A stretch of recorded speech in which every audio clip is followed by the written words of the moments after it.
जनतेच्या कामांमध्ये ज्यांनी केले झोल, आता होणार त्या सर्वांची पोलखोल. चला सोबत मिळून करूया भ्रष्ट प्रशासनावर हल्ला बोल. इथे खोटे नेरेटिव्ह नव्हे तर खरी बातमी आहे. खोटा प्रॉपगँडा नव्हे तर जनतेचा अजेंडा आहे. येतोय आम्ही दाखवायला बातमीचा खरा सार.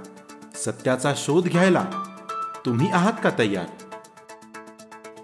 DNA न्यूज नाशिक, शोध सत्याचा.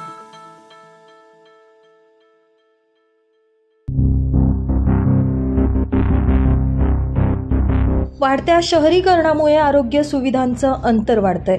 परिणामी कार्यरत आरोग्य यंत्रणेवर ताणही वाढत असल्यानं नागरिकांना वेळेवर उपचार मिळावे आणि त्यांची होत असलेली फरफट थांबावी म्हणून राज्य शासनानं आरोग्यवर्धिनी केंद्र व आपला दवाखाना सुरू करण्याचा निर्णय घेतला होता.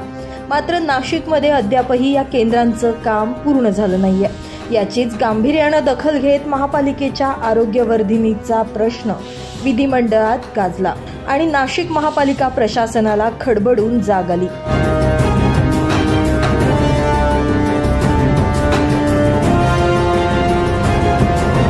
नाशिक शहरासाठी 106 आरोग्यवर्धिनी केंद्र सुरू करण्याचा निर्णय घेण्यात आला होता.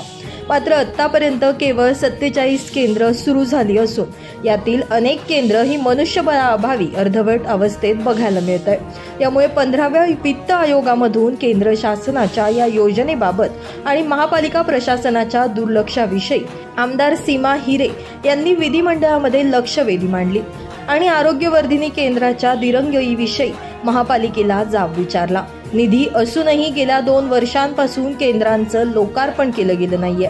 यांसारख्या अनेक विषयांवर हिरे यांनी महापालिकेला धारेवर धरलं होतं. याआधी देखील केंद्रीय राज्यमंत्री भारती पवार यांनी देखील तक्रार केली होती व सार्वजनिक बांधकाम विभागाच्या 3 अधिकाऱ्यांना कारणे दाखवा नोटीस बजावली होती. यानंतर आता पुन्हा एकदा आमदार सीमा हिरे यांनी हा विषय विधिमंडळात घेतल्यानं याचे पडसाद उमटायला सुरुवात झाली आहे. दरम्यान यानंतर महापालिका प्रशासनानं 47 आरोग्य केंद्र प्रायोगिक तत्वावर सुरू करण्यात आलं असल्याचं स्पष्टीकरण दिलं.